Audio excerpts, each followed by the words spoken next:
Nah, kenapa kita belajar konsep bugs dulu? Karena ketika kita tahu bugs itu apa, dan nanti kita tahu cara mencari bugs, cara menanggulangi atau menghilangkan bugs, ya inti dari coding itu pasti nanti akan kayak gitu.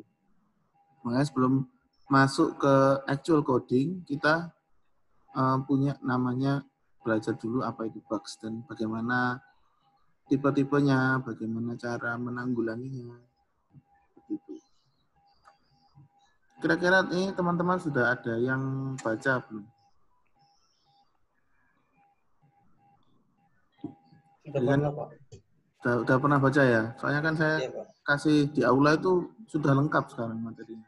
Sampai minggu 13. Karena nanti minggu 14 itu rencananya ada kuliah tamu dari dosen luar. Jadi sampai minggu 13 itu materinya sudah saya upload semua. Jadi kalau ada yang udah mau belajar sampai minggu 13 ya nggak apa-apa. Materinya sudah ada dan tugasnya sudah ada. Jadi kan sudah tahu. Kalau mau ngerjain dulu nggak apa-apa.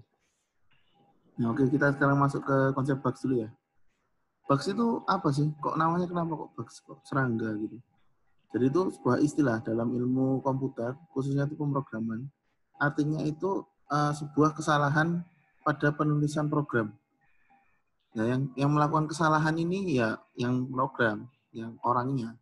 Karena kita tahu kalau komputer itu kita harus menulis secara detail ya kan. Kita tidak boleh, zoom-nya belum direkod, sudah direkod. Terima kasih mengingatkan. Apa itu namanya? Penulisan komputer itu kan kita harus detail ya, sesuai tugas-tugas sebelumnya kan.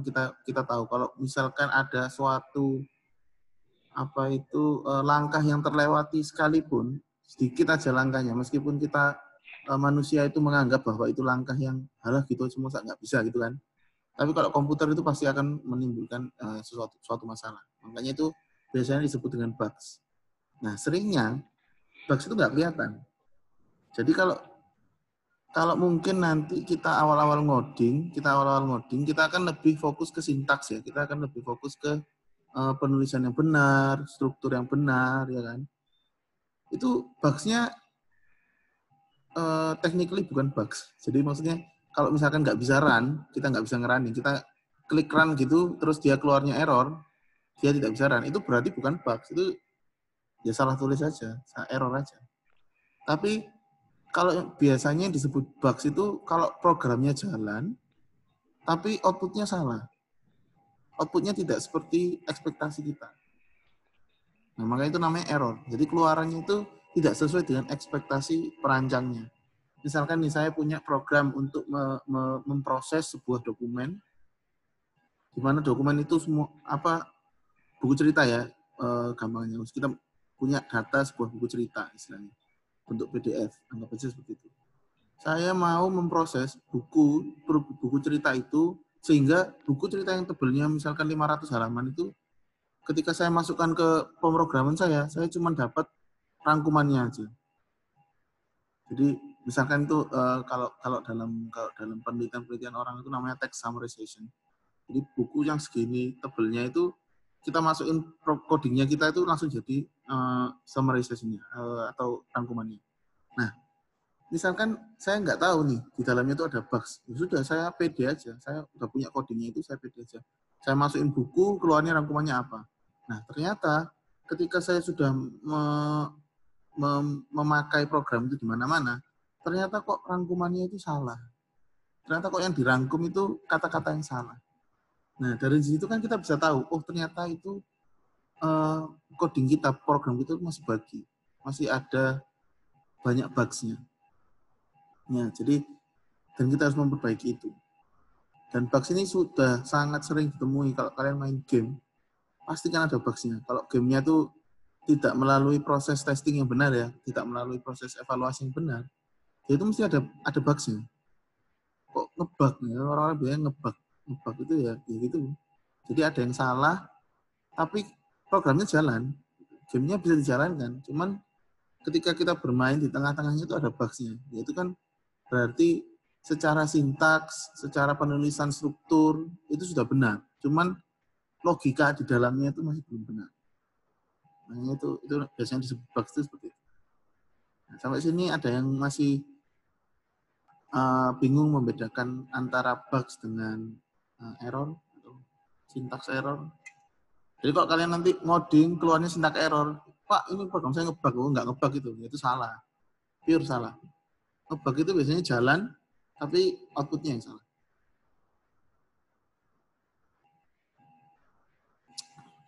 Lanjut ya. Ya, Pak. Lanjut.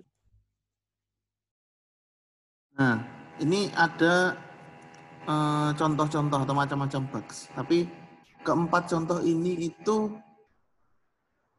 tidak semua bugs itu ya, empat contoh ini. Ada banyak bugs yang benar-benar sampai nggak bisa dikategorikan. Dan itu juga nggak tahu kenapa. Tapi umumnya itu ya ini. Nah ini misalkan nih, salah ketik. Ya. Ada yang kadang-kadang nulis Python itu PHYTON. Misalkan kalau kita mau manggil script Python dalam CMD nanti ya, itu kan kita nulisnya harus benar PYTHON. Dan ini tidak sama dengan PHYTON. Kita salah ketik itu efeknya akan sangat besar. Terus perintah print. Kalau perintah print itu biasanya nggak pakai spasi. Kalau kalian kasih spasi, dia error. Ada yang kayak gitu.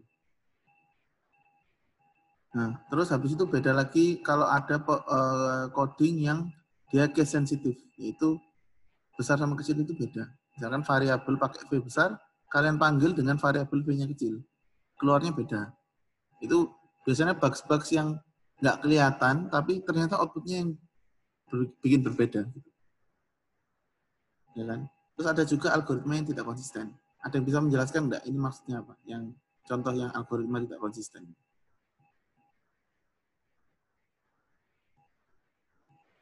Coba salah satu orang bisa menjelaskan.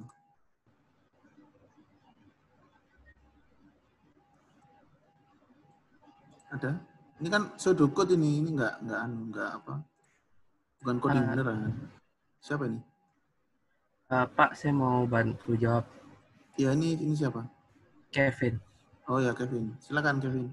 Kalau ini kan yang atas login itu angkanya di atas 5.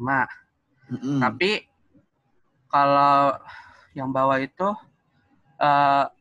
loginnya di atas 3. Harusnya yang login di atas 3 dulu baru di login atas 5 mungkin ya. Oke. Kalau misalkan login di atas 3 dulu baru login di atas 5 berarti dia nggak bisa login dong, kan log dulu.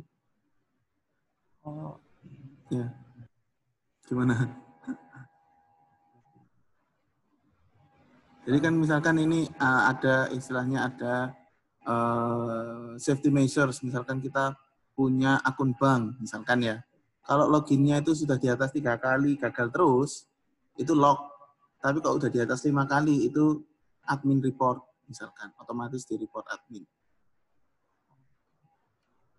Nah di sini kesalahannya itu tadi bagus, Kevin. Untuk kenapa kok di bawah sudah 3, atasnya 5, harusnya 3 dulu, bawahnya 5. Itu sebenarnya ya sama aja sih. Karena nanti tetap aja nggak bisa ke 5, karena dia sudah log duluan.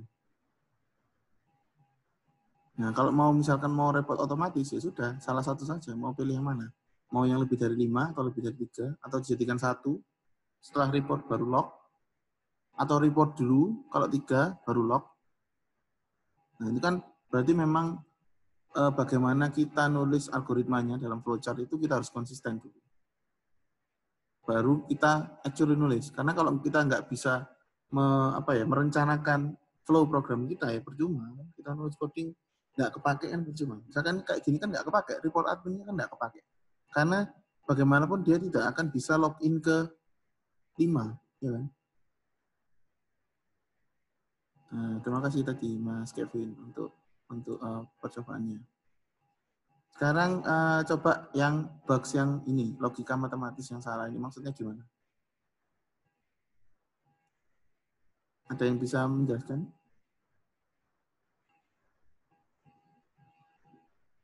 Kira-kira bugs-nya di mana? Itu aja.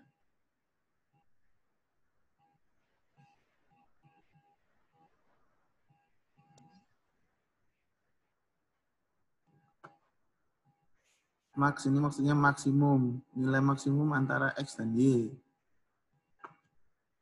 Nah, itu gimana? Kalau nggak ada yang jelaskan, tak pilih ya. Saya mau coba, Pak. Oke, silakan. Siapa nih? Paras, Pak. Oh iya, Faras. Silakan, Faras. Itu kalau misal berarti nyari nilai max antara X atau Y, berarti harusnya nggak perlu pakai else return X lagi. Jadi harusnya gimana?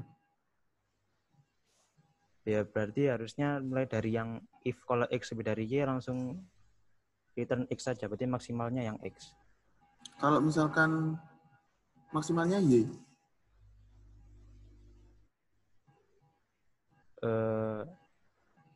Iya juga. gini coba tak tulis misalkan. Pak, itu ini ya Pak. Apa? Gimana? Ini Sih Pak, apa 3, kalau misalnya ini 5, gimana? if X lebih besar dari Y, else-nya tuh bisa 2 nggak sih Pak? Ya itu sih bisa 2 sih Pak, bisa kurang dari atau enggak sama dengan atau gitu Pak. Ini siapa yang jawab ini? Mungkin perlu di ini sih Pak, lebih exact gitu Pak. Ya, ini siapa yang jawab? BTW? Fadila Pak. Oh, ala Fadila. Ya. Oke. Ini kalau diperhatikan, tadi percobaannya bagus-bagus. Kalau diperhatikan ya, X lebih besar dari Y, kenapa kok harus return Y? Kan kita cari yang maksimal. Berarti kan kita harusnya return X ya. Di sini return Y. Ya kan?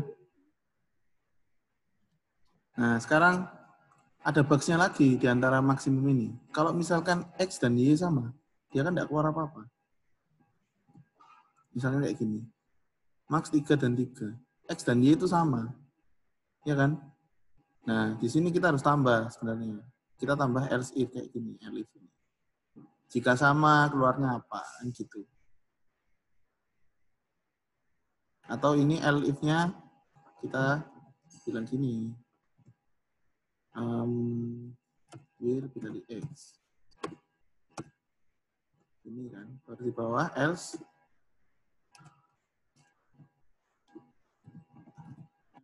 Ketika kedua ini tidak memenuhi, maka return sedukut ya, ini nggak boleh ditiru di coding beneran, ini bujukan. Nah, jadi memang kadang-kadang kita secara matematis, secara mikir langsung itu kita udah benar, kita udah merasa benar logika matematisnya. Begitu dicoba ternyata ada yang miss, kayak misalkan angkanya sama, misalkan Y-nya lebih besar, misalkan X-nya lebih besar. Terus juga ada penulisan solusi yang kurang detail, typo-nya. Misalkan kalian mau membuat pengupas kentang otomatis, ternyata kalian cuma nulis fungsi untuk kupas kentang. Nggak ada nulis untuk fungsi untuk melihat size kentang, mengukur size kentang, terus habis itu mencuci, apa. Jadi memang kalian harus membuat suatu program dan merencanakan fungsinya secara lengkap dulu. Dan ingat, cara kita menulis solusi kan, konsep-konsep dari minggu-minggu lalu kan kita harus dekomposisi dulu. Kita harus memecah masalah itu menjadi kecil-kecil, kita buat fungsi-fungsinya, baru kita rangkai lagi menjadi satu kesatuan. Sampai sini ada yang masih bingung? Dan 4 ini bugs yang umum. Sebenarnya ada bugs yang lain, banyak sekali. Cuman yang umum ya 4 ini. Jadi paling enggak kalau kalian salah ya, paling ya ini aja gitulah bugsnya itu.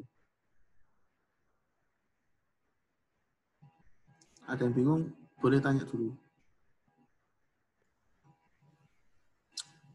Ada ya, gitu ya. Nah, sekarang kita masuk ke mitigasi. Mitigasi itu apa sih? Mitigasi itu suatu langkah untuk menangani error yang telah disebabkan oleh bugs. Karena bugs itu kan memang secara tidak terduga ya munculnya kan. Kita kan tidak tahu istilahnya munculnya kapan bugs itu.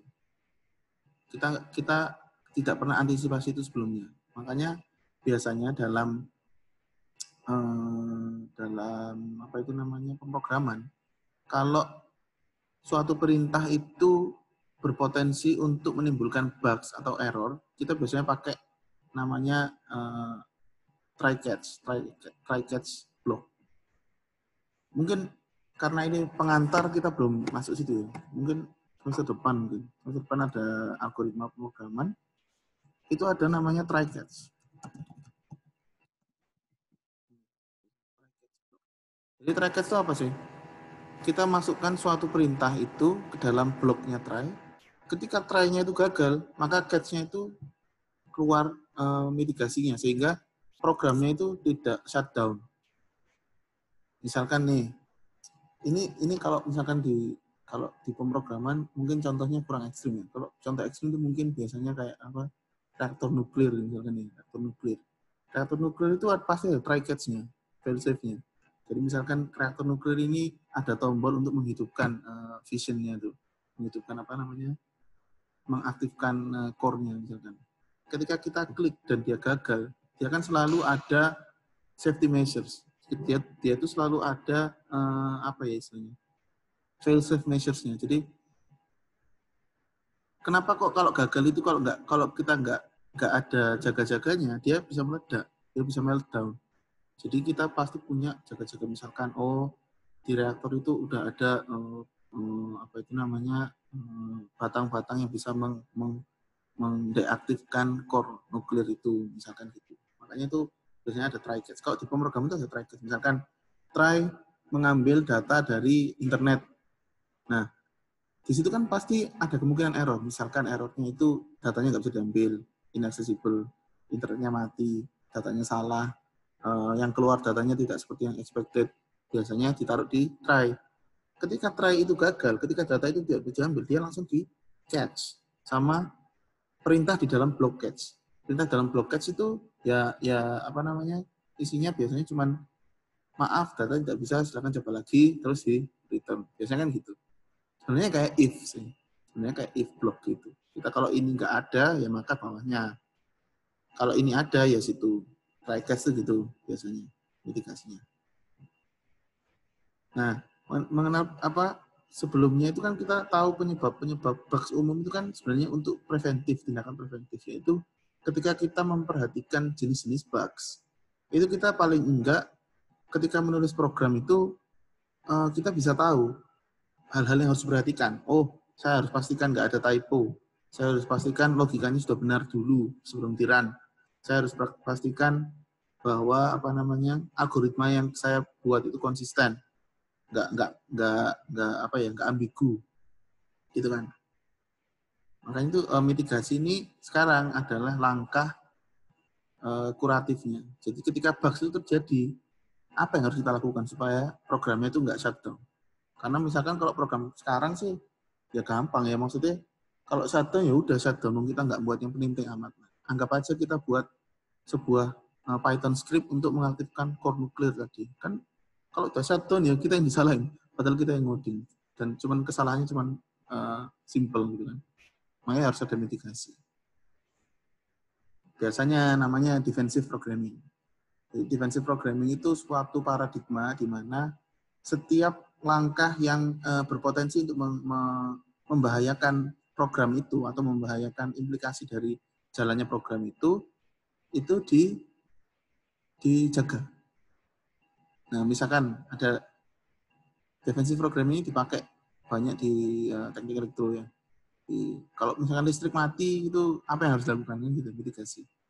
Nah, misalkan ini, jika listrik untuk sebuah lift itu menara setinggi 100 lantai. Kalau mati di lantai 74, misalkan dia naik dari lantai 1 mau ke lantai 100, naik gitu. Sampai 74 listriknya mati.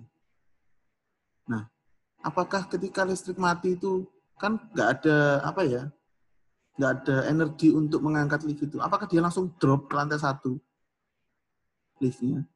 Kan nggak, mati orangnya. Maka dari itu defensive programming di sini, ketika dia listrik dimanapun mati, dia pasti ada fail safe lock-nya. Dia pasti ketika ini yang mau ke bawah, mau jatuh, itu talinya ada lock-nya. Dan lock itu hanya bisa dibuka ketika listriknya nyala lagi atau kontrolnya kembali. Itu namanya fail safe. Jadi keadaan seburuk apapun, liftnya nggak akan jatuh ke lantai paling bawah, talinya nggak akan lepas. Nah ini saya punya contoh intermezzo aja, intermezzo. Intermezzo itu maksudnya nggak perlu diperhatikan, cerita-cerita aja. Jadi saya kan lumayan suka histori atau sejarah abad pertengahan 1000-an itu kan, Dark Ages ya, Middle Ages. Itu dulu itu ada sebuah kekaisaran yang terkenal, kekaisaran Bizantium atau kekaisaran Romawi Timur ya kan. Ketika Ancient Roman itu pecah, dia akan jadi Holy Roman Empire kiri dan timur, yang menyebabkan agama dua Kristiani itu terpisah ya. Nah itu The Great Schism kalau nggak salah namanya. Jadi di kekaisaran Bizantium itu selama puluhan abad, berapa abad ini? Dari 500 sampai 1400. Itu berapa abad? Temboknya itu tidak terkalahkan. Temboknya kekaisaran Bizantium, Konstantinopel itu. Dia tidak terkalahkan karena apa? Karena yang merancang itu mungkin kalau sekarang itu dia adalah programmer, dia itu bisa merencanakan hal-hal yang akan terjadi atau celah-celah yang kira-kira bisa dieksploitasi musuhnya atau bugs-bugsnya itu tadi. Jadi dia temboknya itu dirancang sedemikian rupa sehingga dia tidak bisa dinaiki pertama. Dia tidak bisa dijebol dengan alat-alat yang ada pada saat itu. Pakai apa itu namanya ketapel itu ya, ketapel batu itu nggak bisa, pakai panah nggak bisa, pakai rem itu nggak bisa, dia dinaiki pun nggak bisa, pakai tangga nggak bisa, dia semuanya sudah ada celah-celah kotak-kotak ini untuk pemanahnya misalkan, ada yang tembok yang lebih tinggi lagi di ini itu ada kuali untuk minyak, jadi orang mau manjat ditumpahin minyak kayak gitu. Terus dia juga di dalam kastil ini dia punya persediaan makan yang cukup. Jadi ketika ada siege, dia nggak akan jatuh sampai reinforcement-nya tiba. Jadi memang pada saat itu tembok itu sudah sangat dirancang dengan menggunakan metode defensive programming. Dia tidak bisa ditembus apapun. Sehingga ketika jatuhnya itu kita 1400-an sama tentara Turki Ottoman ya kan. Kenapa kok dia bisa tembus sama tentara Turki? Ternyata Turki itu punya meriam. Yang pada saat Turki itu membawa meriam itu, ternyata ada teknologi baru namanya apa itu gunpowder, meriam. Mesiu. Akhirnya Turki itu nggak bawa mesiu, tembak dua jebol sekali. Nah itu kan kalau misalkan defensive programming ini dilakukan terus-menerus, mungkin dia bisa berbenah sehingga tidak bisa ditembus. Cuman akhirnya ya ketembus juga kan. Mungkin memang sudah saatnya kekaisaran itu berpindah. Tapi ketika Turki itu menempati Konstantinopel, apa yang dilakukan Turki? Kira-kira. Yang dilakukan itu menutup celahnya sendiri. Jadi karena Turki itu tahu temboknya kekaisaran Bizantium itu kotak, ya kan? Dia tahu bahwa kalau kotak itu sangat mudah ditembus oleh meriam karena dia menerima dengan secara paralel ya kan. Dia jebolnya gampang. Maka dari itu Turki itu buatnya bundar. Sehingga ketika ada proyektil meriam tuh kemungkinannya malah mental, nggak bisa masuk. Nggak bisa ditembus dengan mudah. Nah, di situ Turki itu mengaplikasikan perbaikan bugs-nya tadi. Dia tahu bugs-nya yang bisa dieksploitasi itu yang mana, ternyata ketembus sama dia sendiri, dia bisa membuktikan, dan dia yang nempel, dia yang nge-patch istilahnya. Oke, temboknya tak patch. Jadi kalau orang-orang mau mengambil Konstantinopel lagi, ya nggak bisa, udah tak patch gitu. Harus nemuin bugs yang lain dulu. Istilahnya gitu. Nah ini sekarang coba kita main-main. Kalau tadi cerita tentang kekaisaran Bizantium, sekarang KTP aja lah ya. KTP. Nah, jadi ada contoh nih. Jadi ada form. Misalkan kita dikasih form. Isinya itu buat pendataan warga. Misalkan saya ngasih form. Ada kolom nomor KTP, ada nama, ada tanggal lahir, isinya KTP itu semua ya kan. Kira-kira celahnya di mana kira-kira? Dari situ.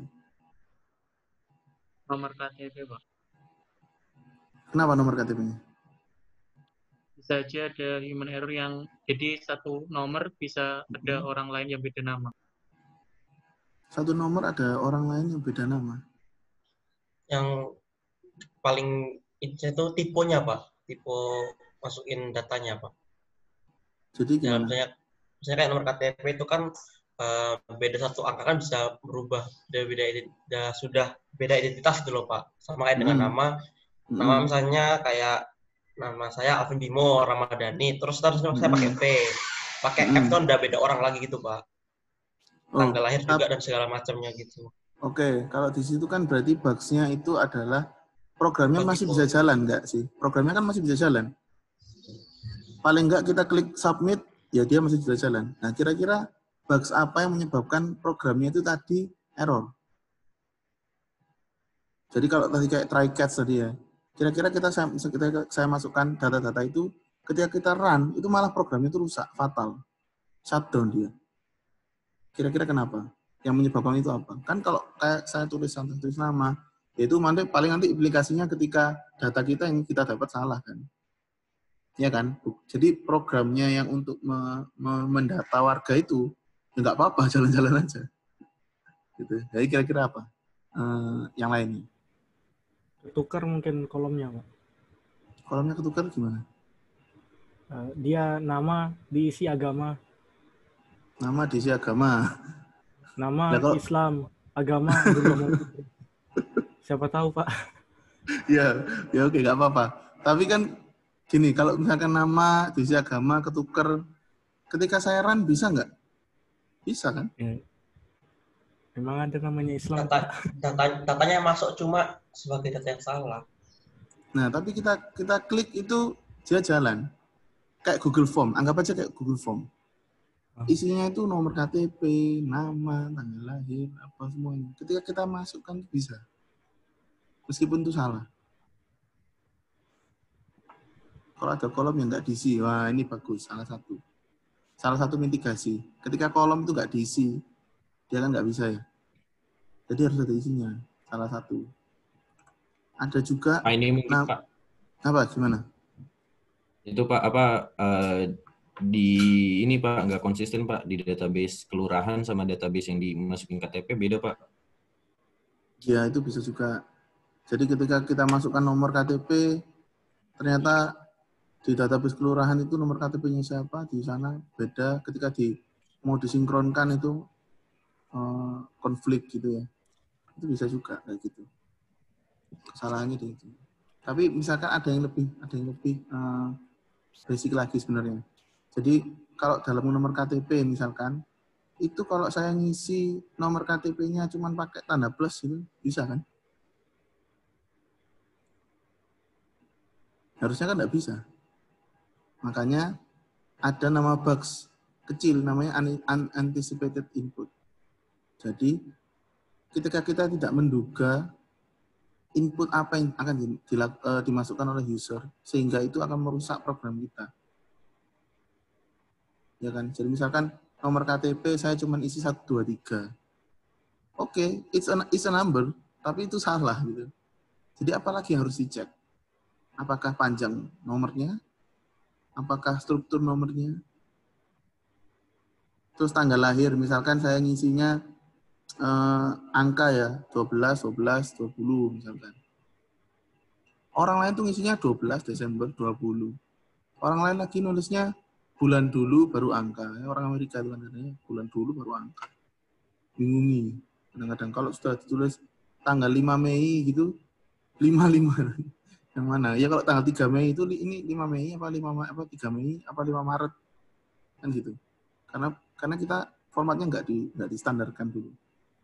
Maka dari itu ada namanya bugs namanya unanticipated input. Kita harus mendefinisikan, kita harus menunjukkan format yang benar. Gitu. Contoh sederhana. Itu juga salah satu contoh sederhana defensive programming. Kita bisa tahu orang-orang yang mencoba jahat itu kan ada ya. Kadang-kadang kalau kalian nanti kerjanya di bidang, misalnya kalian lulus, kalian kerja di bidang software development atau di data scientist, itu kadang-kadang ada orang yang kerjaannya itu bagian tester. Lu jahat-jahat itu. Nyari bener-bener nyari apa yang bisa direvisi dari programmu. Gitu. Dicoba ini salah, ini nggak bisa. Coba ini salah. Gitu. Makanya kita harus bisa defensive programming. Ada lagi contoh itu salah satu defensive programming yang mungkin sering kita temui itu ketika komputer kita blue screen. Itu sebenarnya salah satu defensive programming. Jadi blue screen itu kan ketika ada sebuah error yang sangat fatal yang sehingga bisa menghilangkan seluruh data kita ya di komputer. Makanya dia dikasih blue screen supaya apa?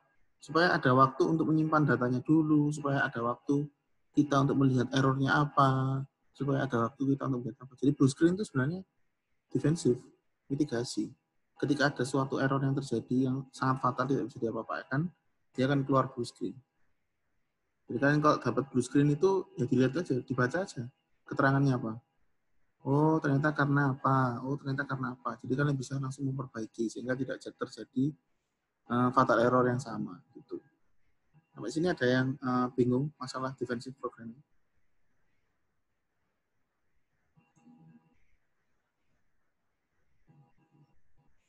Contoh lagi itu kayak sekring ya. Sekring rumah itu loh. Sekring rumah itu kan juga salah satu defensive measures programming. Jadi ketika ada sesuatu yang konslet, kalau nggak ada sekringnya, yang konslet itu bisa terbakar. Tapi kalau ada sekringnya, yang terbakar duluan ya yang sekringnya kan. Jadi listriknya langsung mati. Apa istilahnya kalau orang Surabaya itu bilang jeglek gitu. Listriknya jeglek ini. Nah, jeglek itu kenapa? Mungkin ternyata ada suatu percikan api atau apapun yang menyebabkan sekring di main circuit board itu mati. Itu salah satu contoh sederhana. Listrik jeglek itu defensive programming loh. Oke, sekarang kita masuk ke testing aja. Nah, kita sudah mengenal bugs, kita sudah mengenal cara mitigasinya. Sekarang, gimana kita tahu kalau program kita itu bug free? Nah, satu-satunya cara ya testing. Kita harus mencoba. Sebelum kita men-submit atau kalau kita kerja nanti kita sebelum men-submit model kita for production, kita harus testing dulu. Performance-nya gimana? Apakah ada kesalahan fatal yang bisa dilakukan? Misalkan kayak obat AI untuk mendiagnosis orang itu sakit kanker apa enggak misalkan ya. Ketika kalian nggak melakukan testing, terus udahlah masuk aja production, jadi aplikasinya jadi. Tiba-tiba orang masukin gejalanya cuman mimisan, pusing, terus keluarnya diagnosisnya kanker misalkan. Wah, kan kasihan itu. Waduh, kanker. Cuman masukin aplikasi itu. Padahal itu kesalahan programmernya yang nggak testing gitu.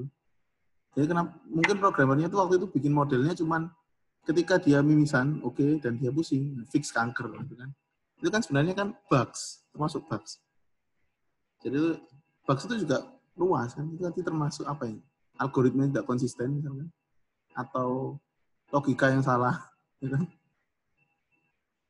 Itu makanya salah. Jadi memang kita harus testing. Jadi testing itu ada 2 metode umum yang sistematis. Misalkan ada namanya top down dan bottom up. Maksudnya apa sih? Top down itu gini, kan dari namanya itu top down, dari atas ke bawah. Top down itu adalah testing yang dilakukan ketika program kita sudah jadi, kita sudah bisa menjalankan program itu, dan kita run, kita lihat outputnya. Kalau outputnya itu salah, mau tidak sesuai ekspektasi, baru kita cek secara per line. Oh ternyata logika saya itu ada salah di sini. Kita cek per line. Kita cek pipeline-nya istilahnya. Oh di sini diginikan, di sini diginikan. Oh ternyata yang di bagian ini itu ada yang salah. Misalkan di bagian line nomor berapa ada yang salah, baru kita benerin. Itu namanya top down. Nah kalau bottom up gimana? Kalau bottom up itu kita ngetes sambil jalan. Kita tiap nulis loh ya, tiap nulis satu baris kita cek. Oh, ketika apa tadi gambarnya kanker tadi. Kalau mimisan, kalau saya ngasih fitur mimisan gimana ya jadinya? Terus saya tambah lagi fiturnya. Oh, ketika saya kasih fitur pusing gimana ya jadinya? Itu bottom up. Satu persatu line kita tes dulu, sampai jadi, sampai selesai, sampai bugs-nya itu perfect dulu, nggak ada bugs, baru kita yakin itu jadi. Nah, kedua metode itu ya nggak perfect ya, pasti ada pros and cons-nya. Jadi menurut bukunya Beecher, itu ada advantage dan disadvantage-nya. Kalau top down itu dia efektif untuk menemukan kesalahan dari suatu sistem secara utuh dari desainnya. Oh, ternyata ketika saya mau mendiagnosis kanker itu saya nggak bisa cuman tanya mimisan sama enggak. Jadi kan desain flaws kan sebenarnya. Ada kesalahan di situ. Kenapa kok kamu bisa memutuskan bahwa kalau dia mimisan itu pasti kanker? Kan nggak mungkin. Nggak bisa sesimpel itu.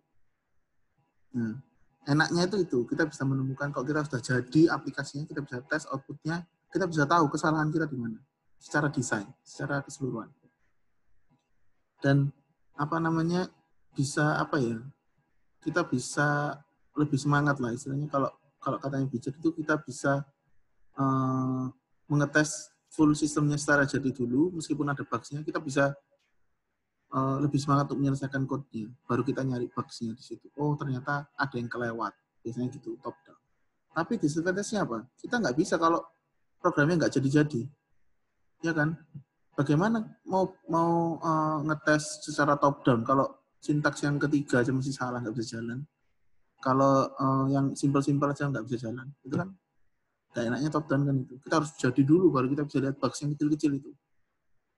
Terus kita juga harus punya placeholders. Maksudnya apa? Maksudnya ada fungsi-fungsi yang masih kosongan.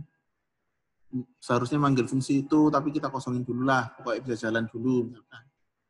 Terus juga kita nggak bisa benar-benar tahu di mana bugs-nya. Kita harus benar-benar nyari lagi. Meskipun kita udah tahu bugs-nya keluarnya apa, output-nya salah, kita harus nyari lagi. Bugs-nya itu di mana. Nah, kalau bottom up, enaknya apa? Enaknya kita bisa langsung tahu di mana kan? Kita bisa langsung tahu, oh tiap baris itu salahnya di sini. Oh yang blok ini tuh salahnya di sini, gitu kan. Terus kita juga bisa mencoba atau melakukan testing itu meskipun programnya belum jadi di awal-awal. Tapi nggak enaknya, ya kita nggak bisa melihat design flaws. Kita nggak bisa lihat secara keseluruhan karena belum jadi kan. Terus kita juga harus melakukan simulasi untuk percabangannya, perulangannya, kita harus mikir sendiri, kita harus membayangkan. Tapi kedua metode ini itu tidak harus dibedakan. Jadi tidak harus kalian memilih itu, maksudnya, aku tak sekarang bottom up aja deh. Habis itu kalau aku tak top down aja deh, nggak usah, nggak perlu. Jadi kita bisa melakukan kombinasi keduanya. Jadi ini kan cuma approach ya, dua approach. Tapi kalau mau gabungan keduanya nggak apa-apa. Ya, misalkan kita sambil ngoding bottom up dulu, itu udah jadi, kita top down, ya juga bisa. Jadi nggak harus dibedakan juga. Cuman ini hanya memberikan suatu sudut pandang lah. Kira-kira ngetes tuh gimana sih?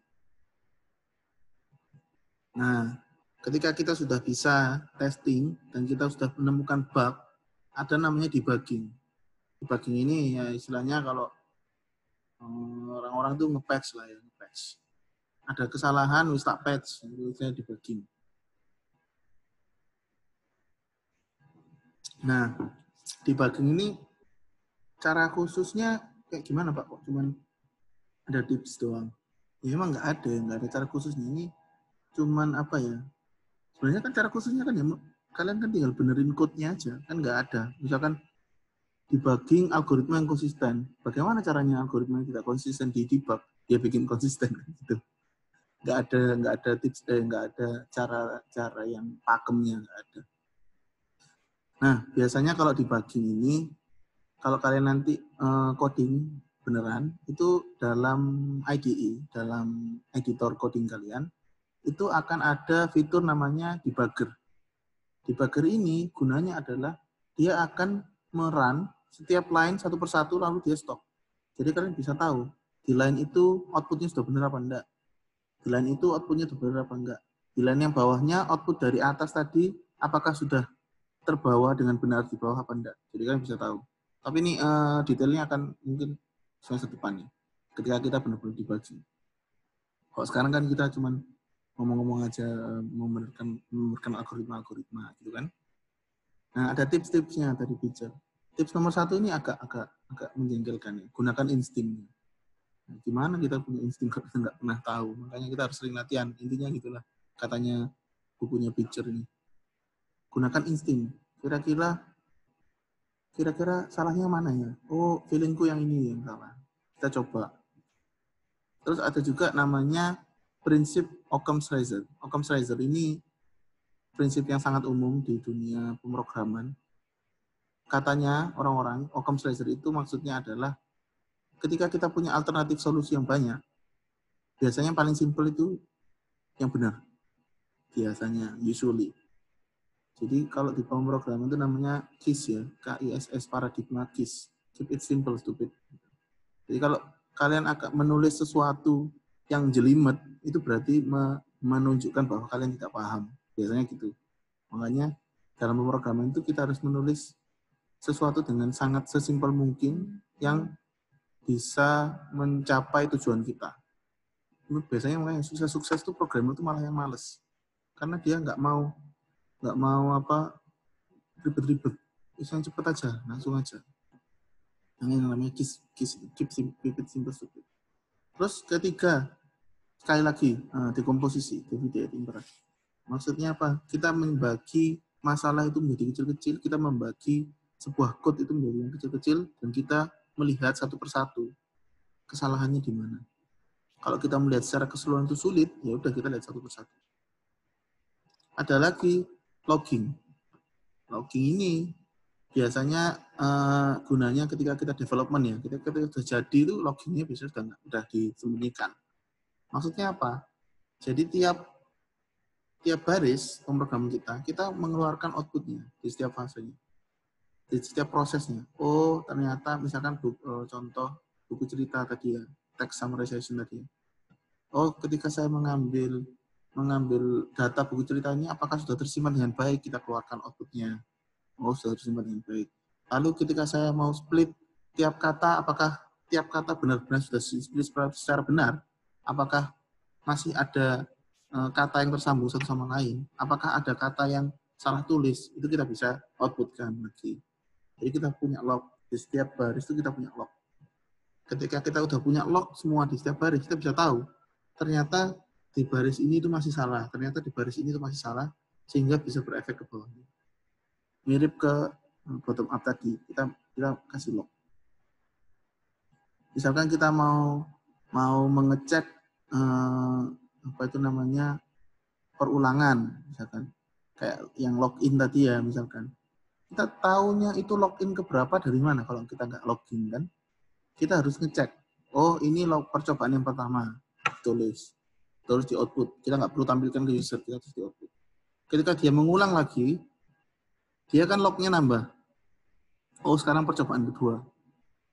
Coba lagi. Oh, sekarang percobaan ketiga.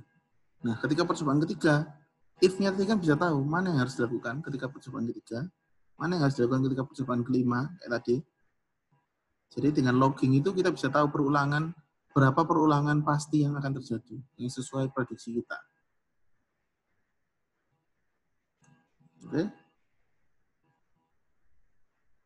Oke, ini sudah habis materinya. Jadi sekarang waktunya diskusi. Kalau mau sebelum diskusi kita bisa tanya dulu, tanya-tanya, diskusi, maksudnya tanya jawab. Yang belum ngerti yang mana, baru kita nanti masuk diskusi dan pembagian tugas seperti biasa.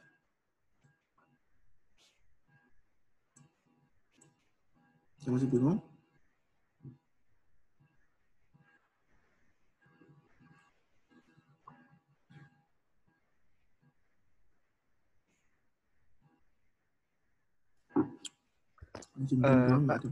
Siapa? Ya.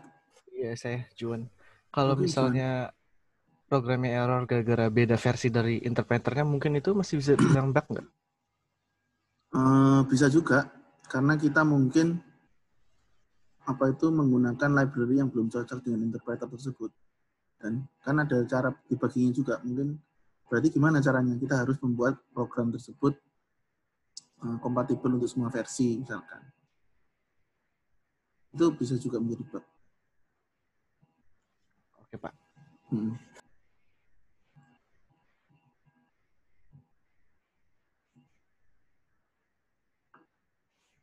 Misalkan nih, tadi kalau beda versi, misalnya kita mau pakai Python, terus kita mau import salah satu library, misalkan neural network-nya TensorFlow 2, misalkan ya. Terus ketika kita pakai TensorFlow tadi, ternyata TensorFlow-nya itu dalam dokumentasinya tulisannya hanya bisa maksimal Python versi 3.6, misalkan. Nah, sedangkan yang kalian pakai itu 3.8. Lalu apa yang kalian lakukan? Apakah kalian tidak mau memakai TensorFlow lagi? Kan tidak mungkin. Caranya, dibaginya, ya sudah, buat environment baru, kita kasih Python yang versi 36. Jalankan lagi. Debugging sederhana.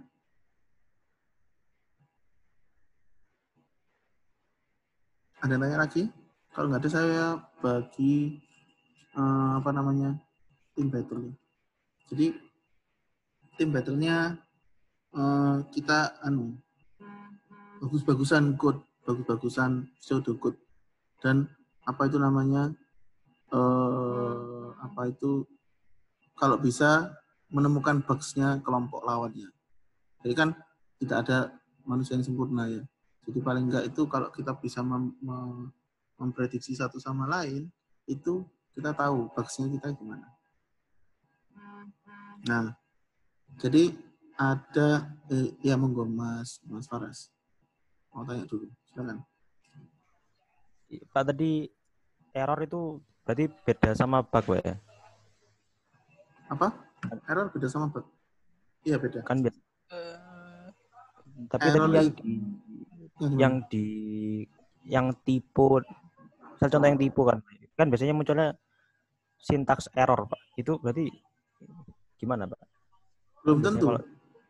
Kalau sintaks error itu kan error, bukan bugs ya.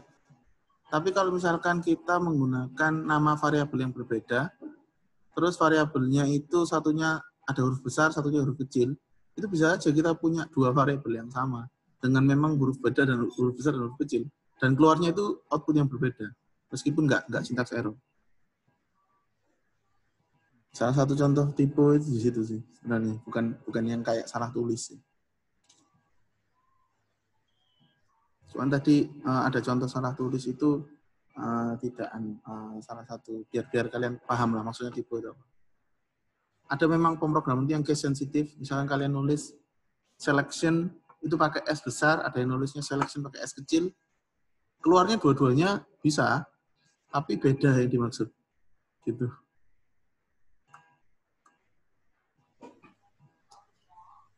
Berarti bug itu nanti munculnya, ya, gimana kita tahu Pak kalau itu bug? Biasanya kan bug itu juga munculnya waktu sudah lama dipakai kan. Misal kalau game kan juga biasanya munculnya tiba-tiba gitu.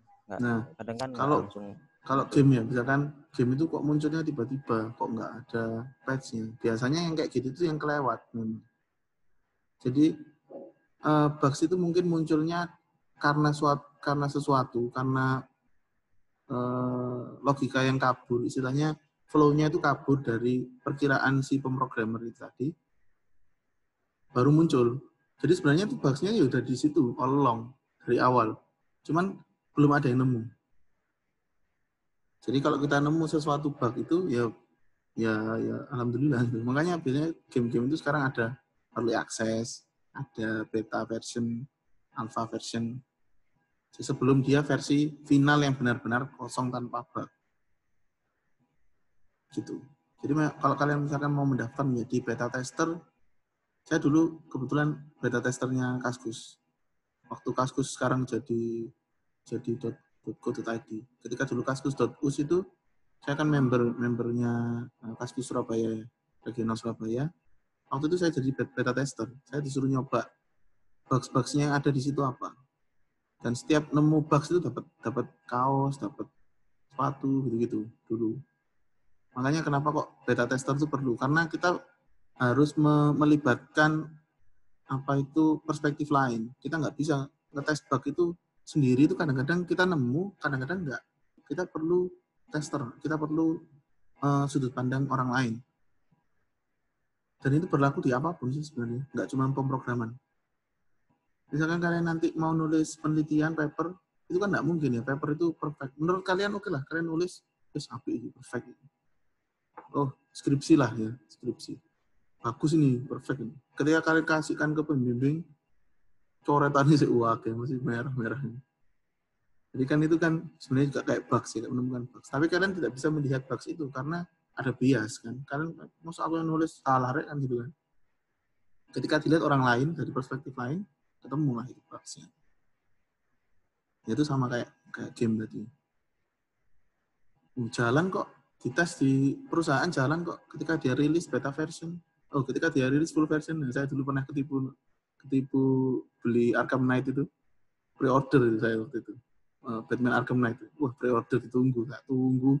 Begitu keluar, jalanin komputer, errornya fatal. Refund langsung. Fatal udah nunggu kan, itu kan mereka sudah ngetes. Oh bisa. Begitu dia rilis, ternyata bugnya fatal. Itu kan kita nggak tahu, kayak gitu. Dan bisa menyebabkan kerugian yang besar juga. Dulu juga No Man's Sky itu. Saya juga ngikut hype train yang No Man's Sky itu. Pesan pre-order. Rilis, ternyata gamenya kan. Itu kan bugs juga itu. Saya kembalikan, refund dulu sampai dia patch-nya keluar 1 tahun kemudian. Gila. Sama banget kan. Itu kayak gitu. Bugs itu ya ditemukannya terakhir. Biasanya. Nanti tanya lagi siapa ini. Jangan. PS5 Pak. Pre-order Pak, PS5. Wah, jangan naik kemarin istri saya nih. Mau lahiran soalnya. Jangan dulu. Nge-game jangan dulu. Jangan pre-order saya berpang ya. Saya juga nggak mau pre-order saya berpang. Nanti aja. Nggak, sudah teruji itu baru. Ya enggak juga sih. Batman itu teruji. Ketipu ya. Oke lah. Sekarang masuk ke tim battle ya. Saya mau bagi ke breakout room seperti biasa. Kelompoknya nggak usah banyak-banyak lah. 5 kelompok aja ya. 5 kelompok. Jadi peraturannya gini gamenya. Kalian membuat sebuah pseudocode. Pseudocode itu ya tahu kan ya. Atau algoritma boleh deh. Tapi paling lebih enak pseudocode. Pseudocode aja deh. Pseudocode itu kalian post di aula. Jadi 1 room aja. Ini abis ini saya buatkan room. Saya buatkan room dulu.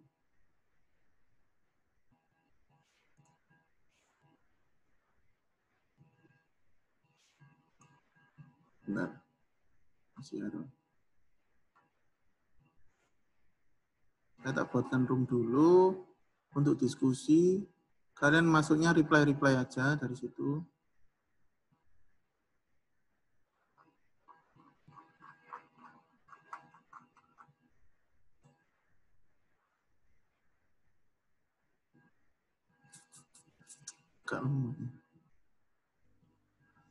Saya coba buat room diskusi soalnya.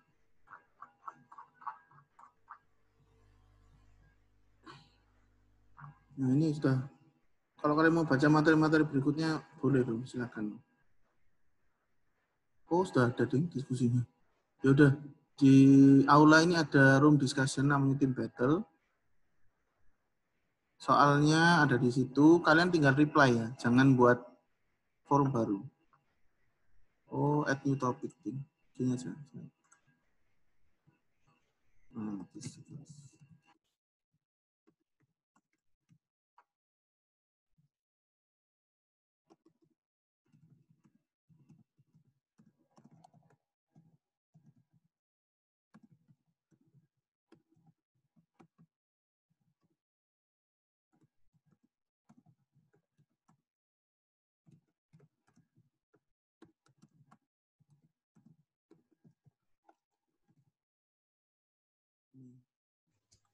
Pak Ruza. Ya. Saya mau tanya lagi, Pak. Nggak apa-apa. Tanya aja. Untuk yang tadi yang defensive program itu kan berarti bisa dibilang kalau si pemrogram itu sudah tahu nanti bisa terjadi seperti itu kan. Betul. Kenapa nggak sejak awal itu dibuatkan sesuatu yang memang mencegah ke sana, Pak? Ya lebih baik kan memang gitu sebenarnya kan. Semua hal itu selalu ada apa istilahnya? fail safe-nya. Cuman kadang-kadang kan ya juga kita nggak bisa tahu hal yang terjadi di dunia. Kita nggak akan mungkin bisa mengekspektasi semua hal yang terjadi. Jadi defensive programming itu ya mencoba sebisa mungkin menangkal hal yang terjadi. Misalkan zaman dulu itu kalau kalian main game Crash Bandicoot misalkan ya, kalian lu tahu nggak sih game Crash Bandicoot belum lahir ya? Nggak tahu, Pak. Waduh, saya ketahuan Pak, umur. Zaman Ketahuan umur Pak, ini. Pak. PS2 Pak. PS1 Tahu Pak. tahu Pak, tahu. Nah, Balapan, ini. Pak. Tahu, Pak. Yang Balapan rubah. Nah itu kan saya ketahuan umurnya terlalu tua nih. Dulu itu ada namanya game Crash Bandicoot ya. Saya yang tamat itu Crash Bandicoot 3. Nah Crash Bandicoot 3 itu dia punya istilahnya fail safe karena zaman dulu itu cuman nggak kayak sekarang ya. Sekarang kalian main Red Dead Redemption mau jalan sampai ke ujung dunia pun bisa ya kan. Sekarang itu dulu itu karena terbatas ya. Dia itu ada invisible wall gitu. Ketika saya mau ke sana kayak nggak bisa gitu. Jalannya itu kayak ada temboknya gitu. Padahal di gambarnya itu masih luas, masih ada jalan ke depan. Kayak Final Fantasy 8 wis. Final Fantasy 8 itu juga kayak gitu. Saya mau lompat ke langit-langitnya itu nggak bisa. Ada kayak invisible wall. Nah itu salah satu defensive programming. Karena apa yang terjadi ketika defensive itu nggak ada, ketika invisible wall itu hilang, ya dia jatuh terus tiba-tiba hitam gitu, kan ngebug gitu namanya. Makanya dia dikasih tembok-tembok. Cuman kan kadang-kadang memang ada hal-hal yang kita tidak bisa antisipasi dari user, ya kan? Kalian misalkan main Final Fantasy tadi itu tiba-tiba ada monster yang harusnya dikalahkannya itu dengan cara seperti ini, tapi ada orang yang berpikirnya itu benar-benar out of the box, itu caranya nggak kayak gitu, misalkan. Jadi exploit akhirnya namanya. Contoh lagi kayak yang menang Dota itu kan, menang Dota itu zamannya si Dendi itu kan, dia bisa mengeksploitasi bugs di mana Fountain Hook itu kan nggak kepikiran gitu. Orang yang mendesain tuh nggak pernah kepikiran. Oh iya, ternyata kalau nyantol hook itu terus dia diteleport ke fountain tuh dia bisa sampai fountain gitu loh. Kan nggak kepikiran. Jadi dia sudah melakukan sedefensif mungkin, tapi nggak kepikiran. Akhirnya apa? Di nerf. Di nerf itu ya di bug lah istilahnya. Bilangnya di nerf orang-orang itu. Gitu. Jelas nggak Mas Faras? Jadi ya sedefensif mungkin kita nggak bisa ekspektasi apa yang akan dilakukan orang. Berarti meskipun cuman mengarah ke pencegahan itu termasuk defensif, Pak ya? Iya. Termasuk defensif. Kalau yang mengarahnya udah salah baru kita mencegah itu namanya mitigasi. Jadi apa yang harus kita lakukan ketika hal tersebut sudah terjadi? Mitigasi itu kan sebenarnya digunakan di mitigasi bencana. Mitigasi bencana misalkan, kalau ada nuclear winter, apa yang harus kita lakukan? Misalkan, kita punya bunker ya kan, fallout ya, punya vault, jadi rencanakan sejak awal. Itu mitigasi. Jadi sudah terjadi, baru kita bisa menggunakan itu. Udah bukan lagi pencegahan. Agak berbeda preventif dengan mitigasi. Ya silakan. Berarti yang bisa menemukan bug itu lebih ke kerjanya pemain-pemainnya, bukan programnya. Sebenarnya mengeksplor bugnya. Iya, nggak juga sebenarnya. Jadi memang dalam perusahaan development software itu selalu ada tim tester. Tim tester itu selalu ada. Karena kalian ini prodinya data science ya, jadi kita nggak perlu belajar testing secara lanjut. Kalau misalkan kalian ini belajar ke teknik informatika, itu ada namanya unit test.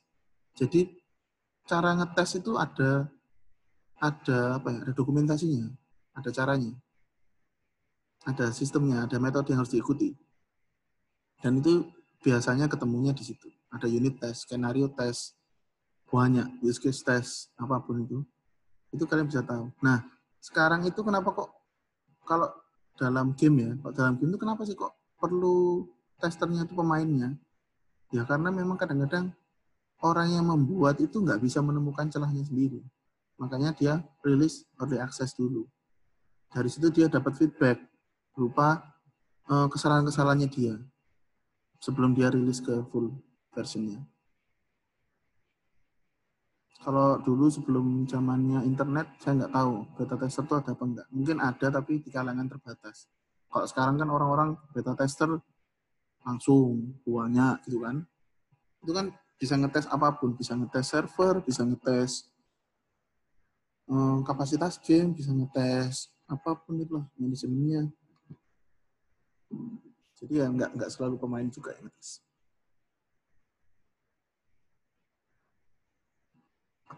Oke ya, saya bagi ininya ya, tim battle-nya ya. Buatnya kayak gini, ini sudah ada di aula, kalian gimana caranya membuat input angka itu yang nanti ngecek itu kayak gini, terus cari bugs-nya. Kalau nggak ada bugs-nya ya sudah, berarti nggak apa-apa. Ini cuma latihan aja. Kalau ada bugs-nya ya nggak apa-apa. Paling nggak kalian bisa menemukan kesalahan dari teman kalian. Saya bagi menjadi 5 rooms. Terus waktunya karena saya sampai 10.30 ya. Kurang nih sebenarnya waktunya. Nggak apa deh, 15 menit buat sudokutnya dan diskusi. Nanti 30 menit itu komen-komenan di aula. Terus kita bisa lihat apa namanya, kira-kira bugs-nya yang ditemukan apa. Oke, selamat berdiskusi. Saya kasih waktu 15 menit.